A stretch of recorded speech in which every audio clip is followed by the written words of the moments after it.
ये जो रास्ते आप देख रहे हैं ना, ये सिर्फ जहाजों के आने जाने के रास्ते नहीं है। ये कह सकते हैं भविष्य की शक्ति की नसें हैं। और आज हम यही देखने वाले हैं कि कैसे भारत इस ग्लोबल चेस बोर्ड पर अपनी चालें चल रहा है। एक ऐसी बिसात पर जहां एक गलत कदम पूरी की पूरी इकोनॉमी को हिलाकर रख सकता है।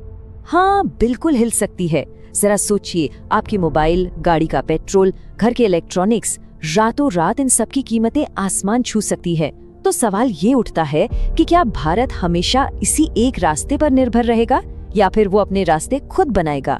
और यहीं से शुरू होती है एक नई रणनीतिक जंग, एक ऐसी जंग जो स्वेज नहर की बादशाहत को चुनौती दे रही है, चाबहार और आईमेक। क्योंकि देखिए, एक छिपा हुआ सच है कि जो इन ट्रेड रूट्स को कंट्रोल करता है वही असल में ग्लोबल पावर को भी कंट्रोल करता है। तेल से लेकर सेमीकंडक्टर चिप्स तक सब कुछ इन्हीं रास्तों से होकर गुजरता है। तो असली सवाल ये है, क्या भारत सिर्फ एक फॉलोअर बना रहेगा या वो एक रूट मेकर, मतलब एक नया रास्ता बनाने वाला लीडर बनेगा। ठीक है, तो चलिए शुरू करते हैं। सबसे पहले ये समझते हैं कि इस पूरी कहानी की जड़ कहाँ है, यानी स्वेज नहर। देखिए, ये यूरोप और एशिया के बीच का सबसे छोटा समुद्री रास्ता है। अगर ये नहर न होना तो जहाजों को पूरे अफ्रीका का चक्कर काटकर जाना पड़े, मतलब यात्रा में करीब 10 से 12 दिन ज्यादा और लाखों डॉलर का एक्स्ट्रा फ्यूल। सोचिए, यही तो इसकी असली ताकत है। ये कभी भी सिर्फ एक नहर नहीं थी, ये हमेशा से एक जियोपॉलिटिकल हथियार रही है।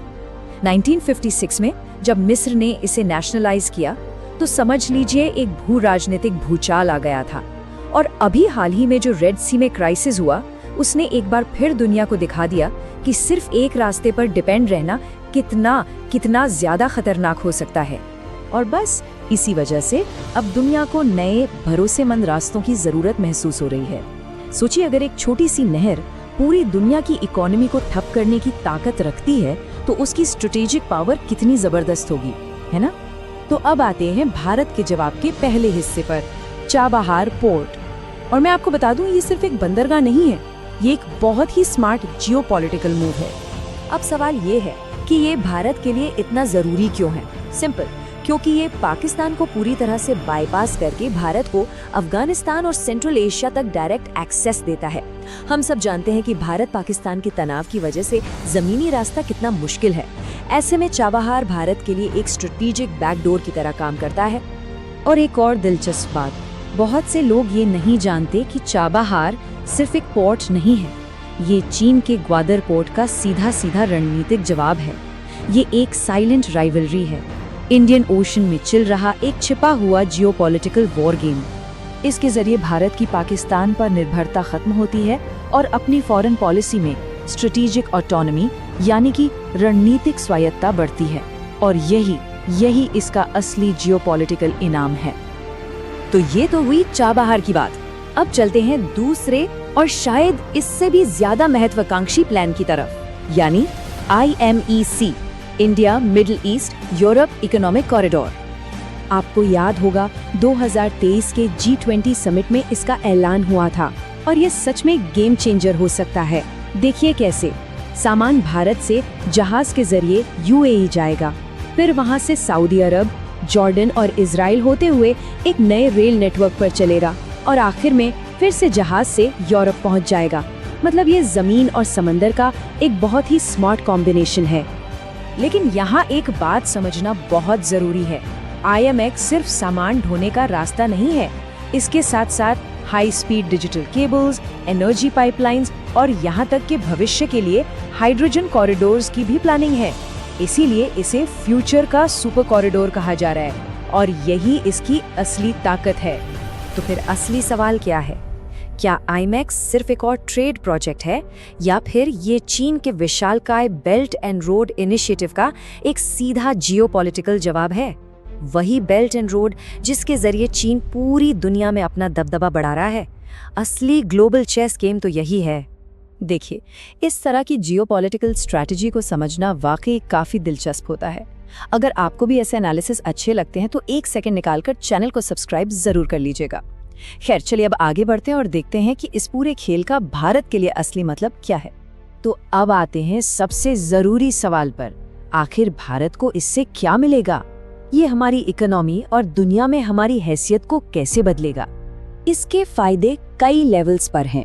ये दुनिया में भारत की जियोपॉलिटिकल हैसियत को मजबूत करता है, हमारी इकोनॉमिक कॉम्पिटिटिवनेस को बढ़ाता है और हमारी एनर्जी सिक्योरिटी को भी पक्का करता है। लेकिन सबसे बड़ा बदलाव है सोच में। अब भारत सिर्फ एक रूट टेकर नहीं बल्कि एक रूट मेकर बन रहा है। मतलब अब हम सिर्फ रास्तों का इस्तेमाल नहीं कर रहे, हम नए रास्ते बना रहे हैं। अच्छा, अब आप सोच रहे होंगे कि इन बड़े बड़े प्रोजेक्ट्स का हमारी रोज की जिंदगी से क्या लेना देना? तो देखिए, आपके हाथ में जो फोन है, आपकी गाड़ी में जो पेट्रोल है और घर में जो बाकी इलेक्ट्रॉनिक्स है, इन सब की कीमत कहीं ना कहीं इन ट्रेड रूट्स से ही जुड़ी होती है। अब जरा सोचिए, अगर सामान भारत तक जल्दी और कम खर्चे में पहुंचेगा तो जाहिर है कंपनियों की लागत भी कम होगी और इसका नतीजा क्या होगा?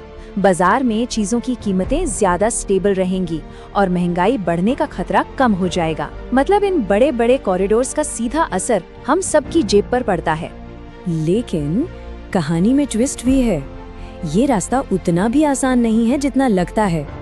इन बड़े प्रोजेक्ट्स के सामने कुछ बहुत सीरियस चैलेंजेस भी खड़े हैं, जैसे कि चाबहार के लिए ईरान पर लगे अमेरिकी सैंक्शंस हमेशा एक सिरदर्द बने रहते हैं। वहीं आईमैक की बात करें तो मिडिल ईस्ट की अस्थिरता, यानी वहां चल रहे युद्ध या तनाव इस पूरे प्रोजेक्ट को धीमा कर सकते हैं। और हाँ, चीन का BRI और आईमैक के बीच की टक्कर वो तो बढ़ेगी ही बढ़ेगी। तो चलिए फटाफट एक क्विक रिवीजन कर लेते हैं। स्वेज दुनिया का सबसे तेज ट्रेडिशनल सी रूट, चाबहार भारत का स्ट्रेटेजिक बैकडोर और आईमैक इंडिया से यूरोप तक का फ्यूचर कॉरिडोर। इन तीनों के केंद्र में क्या है? ट्रेड, जियोपॉलिटिक्स और एनर्जी सिक्योरिटी।